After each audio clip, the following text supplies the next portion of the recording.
everybody? Welcome to another episode of Rob's World of Boxing. Let's get it.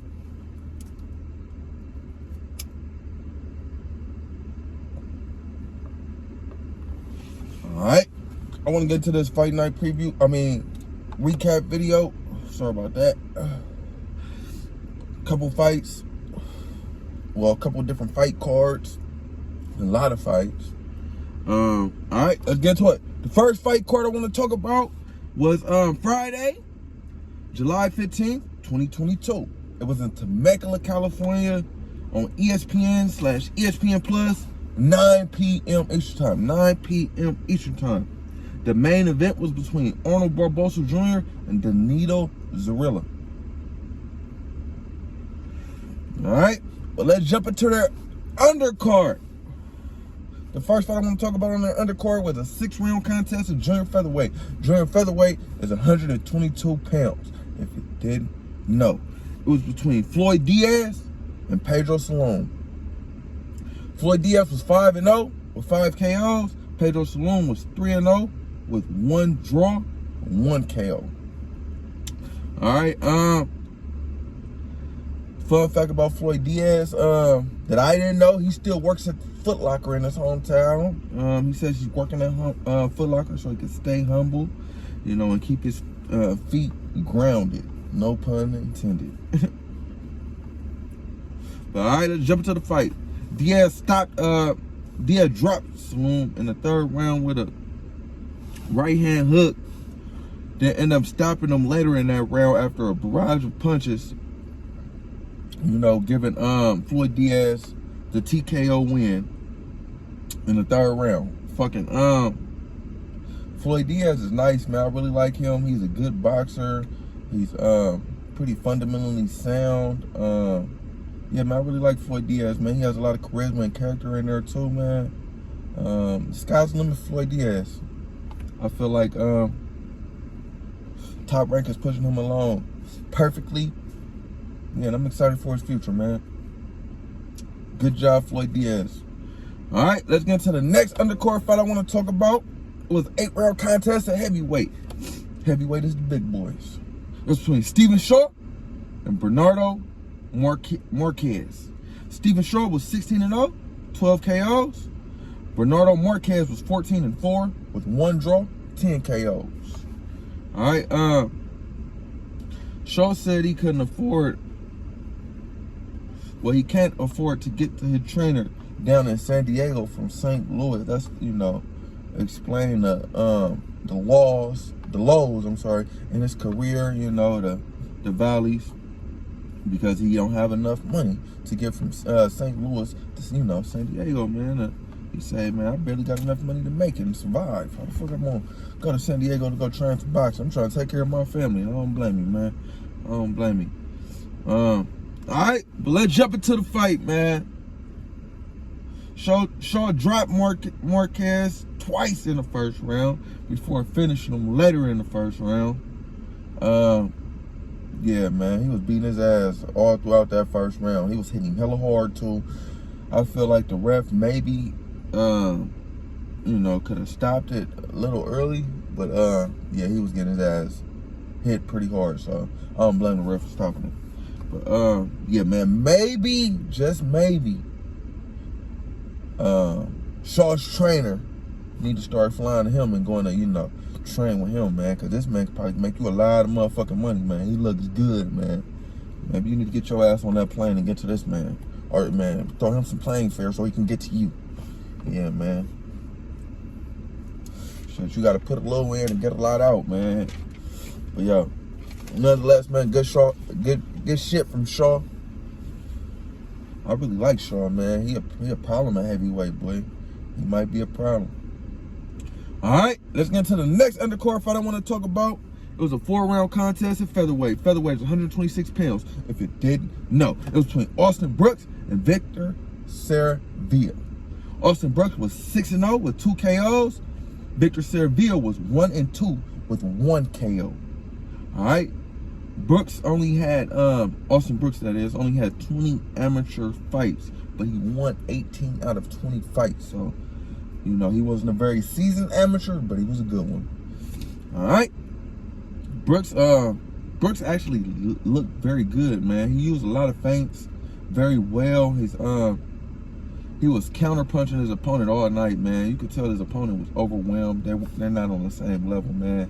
And yeah, it showed, man. Brooks scored a unanimous decision win over Victor Servia, advancing his record to 7-0, 2 KOs. As I stated, man, I really like Brooks. He's a a typical boxer, hit and not get hit. He one of those. So yeah, man, those are my favorite kind of boxers, man. That's what boxing is all about, hitting and not getting hit. But yeah, man, I really like Austin Brooks, man. Keep up the good work.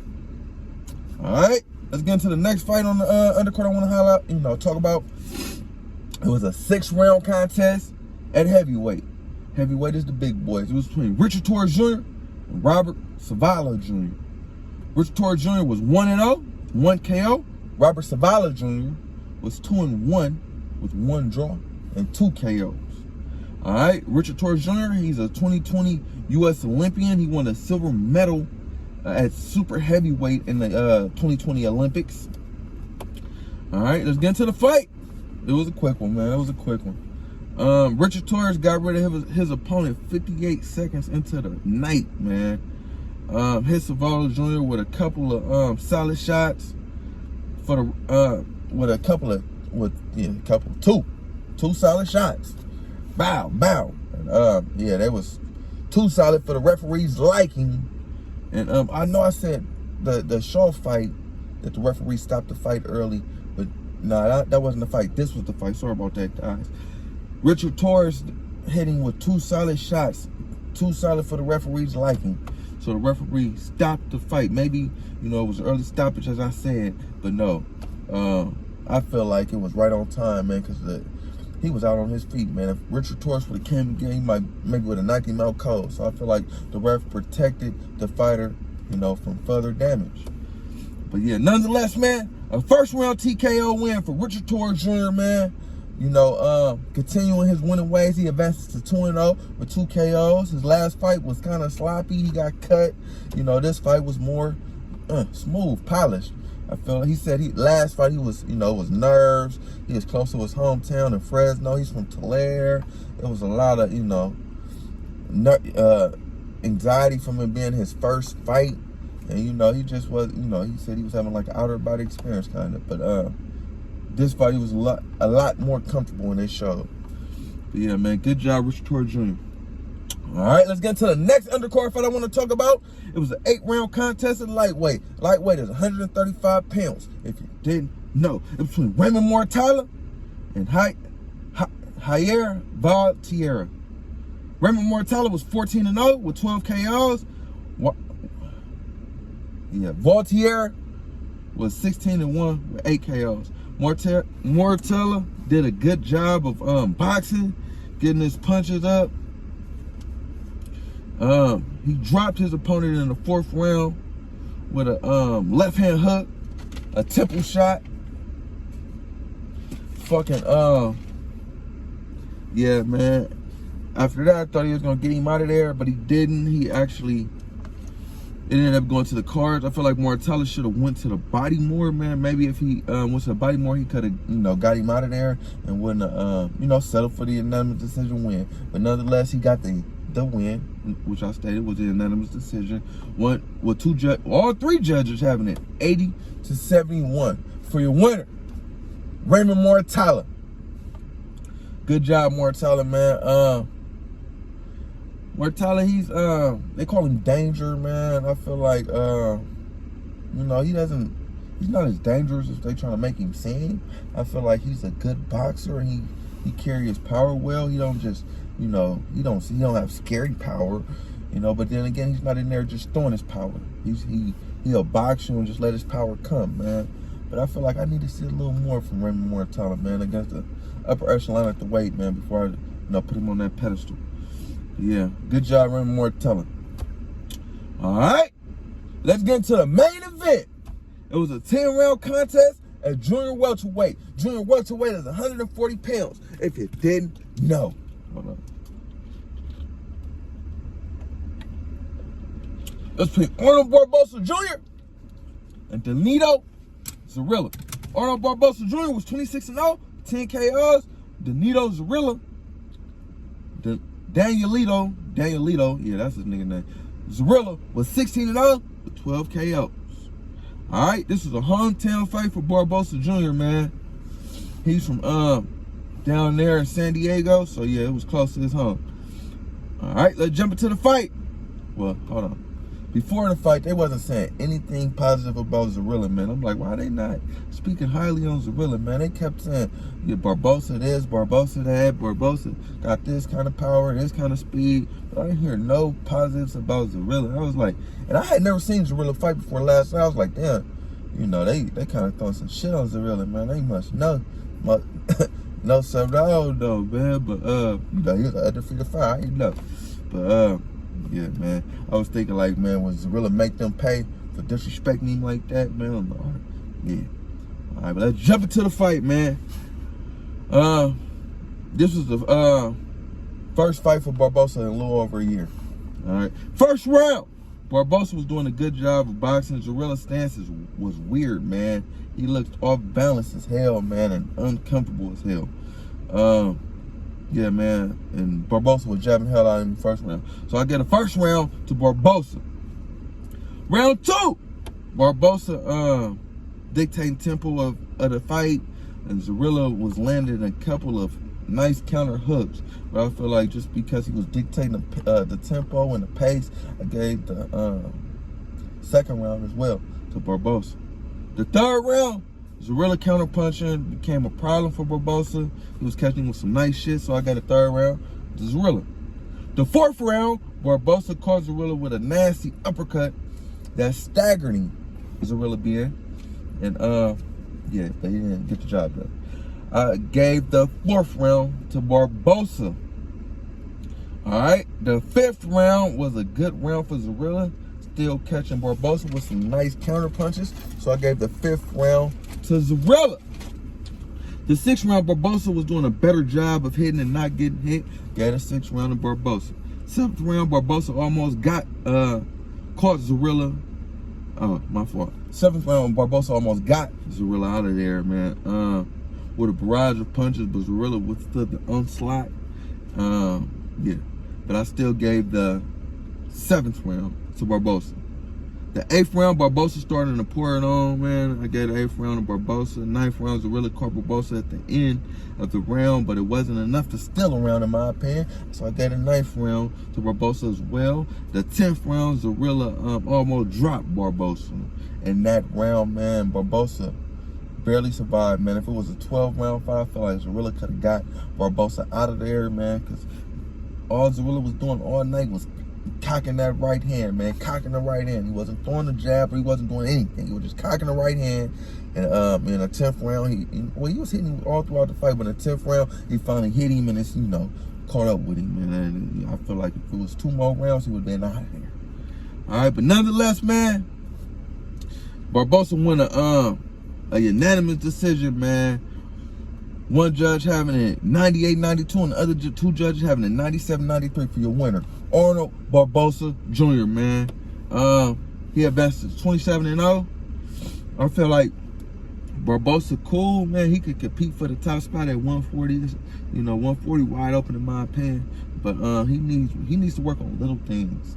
But like not pulling straight back and you know, just tighten his defense up, because he was getting caught with some shit that I didn't really like at all for him to get caught with. So yeah, man.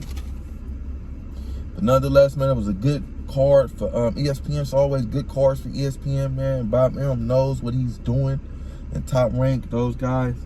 Yeah, man. Good shit, ESPN. Good shit, all the fighters on that card. So, all right. Let's jump into the next card I want to talk about. It was Saturday, July 16th, 2022. This is a Dazn card. It was Ryan Garcia versus Javier Fortuna card. It took place in LA at the Crypto Arena, aka the Staples Center. It changed the name. It came on at 8 p.m. Eastern time. 8 p.m. Eastern time. It was the Golden Boy promotion on Dazn. Alright. Let's jump into the undercard. The first fight I want to talk about on the undercard was a 12-round contest at junior lightweight. Junior lightweight is 130 pounds, if you didn't know. It was between Lamont Rowe Jr. and Angel Rodriguez. Lamont Rowe Jr. was 22-1 with 1 draw, 9 KOs. Angel Rodriguez was 20-1 with 10 KOs. Alright. This was a back and forth contest, man, up until the 5th round when Roach pressure started to clearly affect Rodriguez, man. Roach was just too much for Rodriguez, you know, throughout the whole fight, but it really showed in the second half, man. The pressure just, you know, wore him down. It was a unanimous decision win for Lamont Rowe Jr., man. Good job, Lamont Rowe Jr. You know, getting back to his winning ways. His only loss came against Jamel Herring, which was a close fight. He ended up dropping Jamel Herring, well, hurting Jamel Herring late in that fight. Yeah, man, that was his only loss. I feel like Lamont Rowe Jr., man, he can do, you know, do some damage at 130. It's not a lot of dogs at 130, no lie. One person I can really think of is at 130 is Chris Colbert and Shakur Stevenson. Shakur Stevenson talking about moving up though. But yeah, man, it's wide open for Lamont Rowe Jr., man. All right, let's get to the next fight I want to talk about on the undercard. It was a 10-round contest at welterweight. Welterweight is 147 pounds. If you didn't know, it was between Alexis Rocha and Louis Vernon. Alexis Rocha was 19-1, 13 KOs. Louis Vernon was 19-4 with 2 draws, 9 KOs. All right. Alexis Rocha was putting pressure in combination of Vernon all first half of the fight. All first half of the fight, all fight long, man. Vernon was just running. That was his best defense, man. A run and get out the way, man. Run and get out the way. Vernon was clearly, you know, just surviving all night, just surviving. He was clearly outmatched. But, yeah, man, I scored it a unanimous decision win, and the judges also scored it a unanimous decision win for Alexis Rocha, man. 2 judges having it, a clean sweep, 100-90 for Alexis Rocha, and the 3rd judge having it 99-91 for your winner, Alexis Rocha. All right. Now let's get into the main event. It was a 12-round contest at junior welterweight. Junior welterweight, it was 140. It is 140 pounds. If you didn't know, it was between Ryan Garcia and Javier Fortuna. Ryan Garcia, this was his first fight at 140 pounds from 135. Ryan Garcia was 22-0 with 18 KOs. Javier Fortuna was 37-3 with 1 draw, 26 KOs, and 1 no decision. All right. I'm not sure when Ryan came out. I was looking at Ryan. I was, looking intently at him. I wasn't sure, man, if he looked nervous or was he just extra focused, because he looked kind of nervous in there, in my opinion. But yeah, man. All right. Oh yeah, Ryan, man, he brought the stars out last night. Everybody was at that motherfucking fight, bro. I'm telling you, man, they had Draymond Green sitting next to Zerto Ramirez in the crowd. They had Stephen A in there. He brought the stars out, man. He brought the stars out. Or maybe it was just because it was in LA, but the stars was in that bitch. All right, let's jump into the fight. Round 1. Ryan Garcia looked big as hell in that motherfucker, no homo. He looked big and strong, man, and he was using his jab well. So that was my first, that was my takeaway from round 1. I gave round 1 to Ryan Garcia. Round 2, Garcia was stalking Fortuna and keeping his defense tight. I gave round 2 to Ryan Garcia as well. Round 3, Garcia really looked good, man, and focusing there, boxing well, man. I gave round 3 to Garcia too, man. Round 4, Garcia actually dropped Fortuna, man. And with a nasty body shot, man. I was thinking, oh, it might be over. You seen that body shot? He must have lunged into that bitch and, yeah, put him down something nasty, man. But Fortuna got back up. But nonetheless, that was a round for Garcia, man. Round 5, Garcia dropped Fortuna again with a check left hook, man, that I thought was a body shot. How Fortuna, it was a delayed reaction drop, but he must have broke something in that man's face, cause he must have went down immediately. You know, it was delayed reaction. Shit was crazy. You gotta see it. I gave round 5 for Garcia too, man. 10-8 round, man. Round 6, man. Garcia dropped him again, man. With a nasty combo in the beginning of round 6. I said about 5 or 6 seconds into the round. Boop, boop, boop, boop, boop. Pieced him up. It was all she wrote, man. Fortuna spit his mouthpiece out, indicating to the ref that he didn't want no more. And the ref, you know, obliging, man. Stopping the fight, man, in the 6th round. Scoring a 6th-round KO win for your winner, Ryan Garcia, man. Ryan Garcia best is 23-0 with 19 KOs. Man, he was screaming after the fight, man. All he was screaming is, I want Tank. I want Tank. I want Teofimo. I want, you know, the big dogs at the weight, man. Devin Haney was at the fight. He didn't say nothing about Devin Haney. I ain't gonna lie. He didn't say Devin Haney nothing. But he was screaming he want Ryan and Tank, man. Ryan and Teo. Ryan and Teo. Tank and Teo. Sorry about that. He is Ryan. But, nonetheless, man, it was a good showing from Ryan Garcia, man. It was his best showing, if you ask me, man. He was using the jab.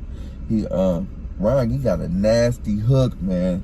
I'm telling y'all, better watch out for that hook. He could come with that motherfucker over wherever. Left hand, right hand. Come to the body with the hook. I fuck with Ryan Hook, man. He probably got one of the coldest hooks in the game. But yeah, man, as I stated, man, it was a good showing for Ryan Garcia, man. Golden Boy got a star on their hands. I just want to see him in there with the upper echelon at the weight at 140 now, since that's where he's at. Yeah, man.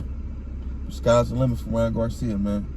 Nonetheless, it was a good card for Dazn, you know, which is a rarity. But actually, been getting better with that, man. But it was a good, you know, night of boxing in general. A good weekend of boxing, you know, because the fight card on ESPN was, you know, a good card. The fight card on Saturday was a good card. So yeah, if you missed it, go check it out, man. Nonetheless, like, comment, subscribe, all that shit, people. Ride for the boxing. Yeah.